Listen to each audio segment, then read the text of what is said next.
Assalamualaikum warahmatullahi wabarakatuh. Halo semuanya, jumpa lagi dengan saya Chow Sing Sing, kurator dari podcast Horror Night Story. Halo, apa kabar semuanya? Semoga kalian semua sehat-sehat ya. Dan seperti biasanya, pada siang hari ini saya kembali dan akan menghadirkan sebuah kisah mistis untuk kalian semua. Kisah mistis kali ini menceritakan tentang pengalaman seorang driver ojek online yang ternyata bertemu dengan seorang pemudi atau wanita, yang ternyata wanita itu sudah meninggal. Oke, daripada kita berlama-lama, mari kita simak ceritanya. Oke, gue ingin cerita tentang pengalaman mistis gue sekitar beberapa tahun yang lalu. Waktu itu dimana lagi rame-ramenya ojek online. Ya, kalian tahulah apa mereknya. Jadi, nggak akan gue sebutin di sini. Asli, pengalaman ini nggak akan pernah gue lupain seumur hidup. Pasalnya, awalnya gue nggak percaya ama yang namanya begituan. Maksudnya itu dalam tanda kutip goib lah. Awalnya ya. Sekali lagi gue tegasin di sini, awalnya gue nggak percaya. Tapi setelah ngalamin sendiri, gue punya kesimpulan sendiri. Kalau mereka yang tak terlihat bukan berarti nggak ada. Bisa jadi mereka hadir dan merhatiin kita dari kegelapan. Serem banget kan? Itu salah satu alasan gue keluar dari driver ojol. Kejadian itu bermula ketika gue kena PHK dari salah satu pabrik di kawasan industri di daerah Bandung. Gue yang bingung nyari kerja entah kemana, dan tergiur sama uang penghasilan ojek online yang waktu itu gede banget. Akhirnya gue beralih jadi seorang driver. Dan bener cuy, di awal-awal gue jadi driver, penghasilannya itu bener-bener buat gue terheran-heran. Masa iya, sebulan gue bisa ganti HP. Bahkan sisanya itu masih bisa gue tabung dan dipakai buat jajan. Itu pun masih ada lebihnya. Ya dirasa-rasa intensif gue waktu itu bisa ngalahin gaji di tempat kerja sebelumnya. Bayangin aja, 2 kali lipat. Kerja cuma antar jemput. Kerja dari pagi sampai sore doang. Biasa, namanya juga manusia. Kayak nggak ada kata puas dalam menerima nikmat. Keperluan otomatis bertambah. Gue yang ngitung-ngitung perkiraan penghasilan kalau gue tambah jam operasi ngojek, jadi punya semangat lebih setelah tahu kalau gue kerja sampai malam, minimal jam 11 atau jam 12, gue bakal dapat 2 kali lipat dari intensif gue sebelumnya. Yang mana 4 kali lipatnya gaji di pabrik. Widih, menggiurkan bukan? Tapi sayangnya itu malah jadi bumerang buat gue. Sebelumnya memang kejadian-kejadian mistis itu nggak ada dalam pikiran gue. Sama sekali nggak ada. Tapi setelah kejadian, gue jadi punya pandangan yang berbeda. Setelah beberapa lama nimbang keputusan buat nambah jam operasi, akhirnya gue putuskan buat ambil langkah di malam Jumat. Kenapa malam Jumat? Karena waktu itu gue punya inceran nungguin para jamaah pengajian di salah satu masjid dengan penceramah terkenal di kota Bandung. Pengajian itu rutin. Jadi, setiap malam Jumat gue bakal mangkal di daerah sana. Siapa tahu memang ada yang butuh ojol. Beberapa jam sebelumnya sesuai perhitungan gue dapat penumpang banyak. Rata-rata nggak jauh sih, tapi intensif yang gue dapet lumayan lah. Terakhir, sebelum nutup jam operasi, gue mangkal di samping sebuah kampus di jalan besar yang jadi akses masuk ke lokasi masjid. Nah, lagi asyik-asyiknya mangkal sambil nunggu orderan. Agak jauh di depan, di dekat pohon gede, ada cewek cantik yang kelihatannya kebingungan. Tampilannya kayak mahasiswa. Rambutnya panjang diurai, tas digendong, kemeja kotak-kotak dan kaos. Di lehernya ada selendang warna putih yang sengaja dililitin. Pikir gue, emang kawasan itu kawasan dingin. Jadi wajar lah kalau itu cewek nyelendangin selendangnya di leher. Tapi kenapa nggak pakai jaket aja? Atau mungkin dia nggak punya? Nggak pikir lama, gue beranjak dari motor, terus nyamperin tuh cewek. "Teh, nyari apa ya?" tegur gue. Ini Kang, saya nyari angkot." "Loh, kok angkot? Angkot jam segini mana ada yang lewat teh? Emang rumah teteh di mana?" "Di daerah Padalarang Kang." Gila, jauh bener. Jarak dari daerah itu sekitar 20 km dari Padalarang. "Saya minta antar Akang aja gimana?" tanya si cewek buru-buru. Tapi sebelum gue menyanggupi, tiba-tiba HP gue bergetar. Gue lihat ternyata ada notifikasi dari penumpang yang nyantol ke akun gue. Keputusan harus cepet-cepet gue ambil. Dan setelah dipikir-pikir, gue lebih memilih ambil orderan daripada nyanggupin permintaan si cewek itu. Ya, bukannya apa-apa. Gue bukannya nggak kasihan, tapi orderan udah keburu masuk. Dan kalau gue batalin secara sepihak, gue bakal kena tegor dari perusahaan. Dan citra gue sebagai driver ojol bakal menurun drastis. Gue nggak mau lah hal itu terjadi. Terpaksa lah, gue minta maaf sama si cewek. Dan dia memaklumi. Meski gue lihat dari ekspresi wajahnya dia sangat kecewa. Karena ngerasa nggak enak, gue minta dia buat cari tumpangan lain. Gue kembali ke motor. Di samping perasaan bersalah, gue juga seneng lah dapat orderan. Penghasilan gue udah lumayan. Tapi gue bakal jadiin insentif dari orderan terakhir ini sebagai bonus harian. Sampai di depan motor, gue dapat teguran dari penjual kuitiau di pinggir jalan. Katanya, kenapa gue ninggalin motor dan milih buat ngobrol sama pohon. Hah? Pohon? Saya ngobrol sama mahasiswa pak. Ih, masa iya saya segila itu? Hehehe, jawab gue dari jauh. Dari jauh gue lihat cewek itu udah gak ada.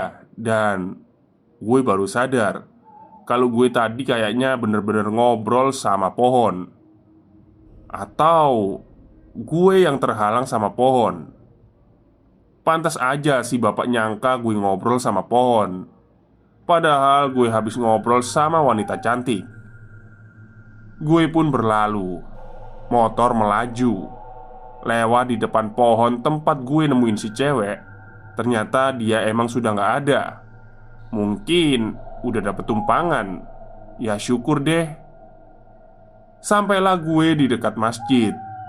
Gue dapat penumpang cowok berpenampilan rapi, pakai baju koko dan peci haji. Namanya sebut aja Kang Randy. Setelah gue lihat tujuannya, kebetulan tujuannya ke Padalarang. Seketika gue inget sama cewek tadi. Ya semoga aja lah bisa ketemu. Siapa tahu dia masih jomblo. Gue minta Kang Randy buat cepet-cepet naik. Gue nggak mau ketinggalan momen. Setelah semuanya siap, gue segera tancap gas. Sampai di tempat tujuan dan berpamitan ke Kang Randy, gue lanjut jalan. Bukannya pulang sesuai niat sebelumnya, gue malah jalan-jalan buat nemuin si cewek itu. Kalau beruntung berarti emang kita berdua jodoh dong. Jalanan menurun tajam. Dengan hati-hati gue jagain keseimbangan motor supaya nggak jatuh. Jalanan sepi. Kiri kanan cuma perkebunan dan beberapa rumah saja. Berjalan agak jauh, di depan gue ada bendera kuning. Gak ada rasa merinding sedikit pun sih waktu lewat. Malah gue risih karena orang-orang di depan rumah pada ngeliatin gue sinis banget. Gak ada kecurigaan sedikit pun. Ya gue terus jalan lah. Di ujung pertigaan yang sudah sepi, mata gue nangkep sesuatu.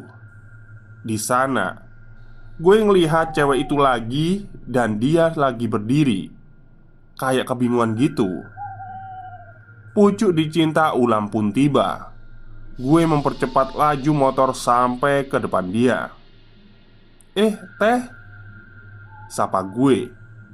Kang, kenapa ada di sini? Masih bingung kelihatannya." "Iya, tadi saya diturunin di sini. Padahal rumah saya udah deket." Cewek itu mengeluh. "Emang rumahnya sebelah mana, Teh?" Cewek itu menunjuk ke arah kedatangan gue tadi. Berarti emang udah deket. Gak pakai lama, gue langsung nawarin tumpangan ke dia, dan dia pun naik. Di perjalanan gue berusaha mencairkan suasana. Akhirnya kita kenalan lah. Namanya Hani. Dia memang kuliah di kampus gede itu. Orangnya ramah banget. Nomor HP-nya juga gue udah dapetin dengan mudah. Tinggal cari cara gimana caranya buat ngedapetin hatinya. Di dekat rumah orang meninggal yang barusan gue lewatin, Hani minta berhenti. Dia bilang kalau itu rumahnya. "Aduh, Teh, siapa yang meninggal? Maaf ya, saya turut berduka cita." Hani cuma jawab sambil senyum. Gue taruh helm di spion, berniat buat masuk ke rumah, sekedar buat berbelasungkawa. Tapi ketika gue turun dari motor, Hani sudah tidak ada. Yang ada di pikiran gue, dia udah masuk duluan ke rumah.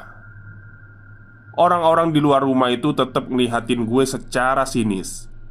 Gue yang gak enak cuma bisa tersenyum dan nunduk. "Siapa kamu?"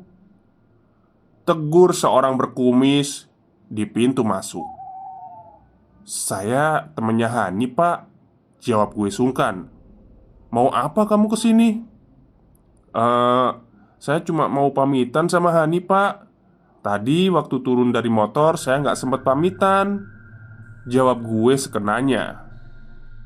"Di motor? Kamu ketemu Hani?" tanya bapak itu heran. Orang-orang di luar rumah seketika pada beranjak, semakin menatap sinis ke arah gue. Iya, Pak. Memang Haninya kemana ya?" Gue udah risih banget dilihatin banyak orang. Seketika si bapak ngajak gue ke dalam rumah. Satu jenazah masih terbaring di sana. Bapak itu ngebuka kain samping yang menutupi wajah si jenazah itu.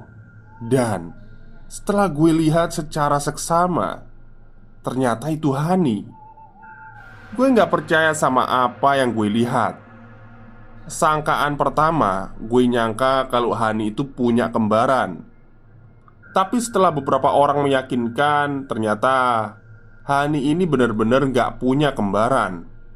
Terus, siapa yang tadi naik ke motor? Singkat cerita, gue pamit lah. Naik motor langsung ngebut ngejar waktu. Pikiran gue udah gak karuan. Gue udah nganterin, bahkan minta nomor ke hantu. Waduh, sial banget lah. Di perjalanan, masih di jalan yang sepi, sesuatu ngeganggu gue. Ada kibasan dari kain yang nyentuh-nyentuh ke wajah. Gue lihat itu, dan ternyata itu adalah selendang putih yang dipakai Hani. Bentuknya udah gak karuan, udah robek, dan banyak darah berceceran. Selendang itu nggak ngegantung di pundak gue, tapi kayak ada orang yang numpang gitu. Terus ujung selendangnya itu terbang ke arah gue. Ya maksudnya lu tahu kan maksudnya. Gue lihat dari spion lah waktu itu. Ternyata emang udah ada penumpang lain yang naik ke motor gue. Wajahnya pucat, penuh darah. Rambutnya acak-acakan. Sama selendangnya itu sengaja dia arahin ke wajah gue.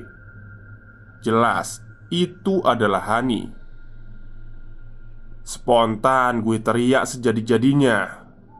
Sampai di jalan gede, gue lihat selendang putih itu sudah gak mengganggu. Dan gue pastiin kalau Hani juga sudah gak ada. Dalam keadaan ngos-ngosan, gue samperin sama pemuda-pemuda tempat yang lagi nongkrong. Mereka pada nanyain alasan kenapa gue kayak dikejar hantu. Setelah gue ceritain, mereka emang setuju kalau dari arah jalan sepi tadi gue dateng memang terkenal angker. Apalagi di atas jam 9 malam. Udah banyak korban juga yang berjatuhan di sana. Bahkan sampai ada yang meninggal. Bahkan mereka yakin kalau di sana nggak ada rumah sama sekali. Dan mereka nantang gue buat datang di siang hari dan ngecek lagi lokasinya. Otomatis gue percaya dan itu berarti rumah-rumah yang gue lihat pun sebenarnya nggak ada, termasuk rumahnya Hani. "Untung Kang, Akang Mas selamat," kata salah seorang dari pemuda itu. Ya gue bersyukur gue selamat. Tapi yang masih janggal, apa Kang Randy itu juga hantu? Pertanyaan itu gak lama akhirnya terjawab. Kang Randy nelpon gue. Gue angkat. Dan katanya dia udah nelpon beberapa kali tapi gak gue angkat. Padahal gue yakin dia baru nelpon sekali. Gue pun coba tanya ke salah seorang pemuda, apa ada atau kenal yang namanya Kang Randy? Nyatanya salah satu pemuda itu ada yang kenal. Kang Randy itu manusia. Dia bukan setan. Setelah tahu jawaban itu, gue pun cerita apa adanya ke Kang Randy. Dia pun juga kaget. Soalnya dia telepon gue buat ngewanti-wanti gak lewat jalan angker itu. Tapi ya udah terlanjur. Sebelum telepon ditutup, Kang Randy bilang, "Kang, tadi pacarnya datang ke saya. Dia marah-marah ke saya. Katanya dia nggak dikasih tumpangan buat pulang." Gue kaget dong. Terus gue pastiin, ciri-cirinya kayak gimana Kang? Perempuan pakai selendang putih," jawabnya. Selesai. Oke, itulah cerita singkat dari treat horornya Mas Permadi ya, yang menceritakan tentang ya penumpang goib lah ya. Sebenarnya serem juga ya kalau dapat penumpang yang seperti itu, apalagi di era ojol kayak gini. Karena adalah salah satu teman saya itu yang berprofesi sebagai ojol pernah mendapatkan tumpangan. Tapi penumpang ini sebenarnya bukan hantu. Kebetulan aja rumahnya memang di daerah itu gitu ya. Nah, setelah mengantarkan, ya pokoknya di daerah yang sepi lah pokoknya. Setelah nganterin si penumpang itu dari ke tempat tujuannya, rumahnya, dia kan awalnya kan lewat kuburan. Terus balik lagi kan, pulangnya ya lewat kuburan itu tadi. Nah pas di kuburan itu tadi ada yang manggil gitu kan, "Pak, pak, ojek pak," gitu kan. Ternyata waktu noleh itu pocongan. Jadi langsung aja gitu ya, di gerbangnya kuburan itu pocongan berdiri gitu. ya langsung tancap gas dong. Oke, mungkin itu saja cerita singkat pada siang hari ini. Kurang lebihnya saya mohon maaf. Wassalamualaikum warahmatullahi wabarakatuh.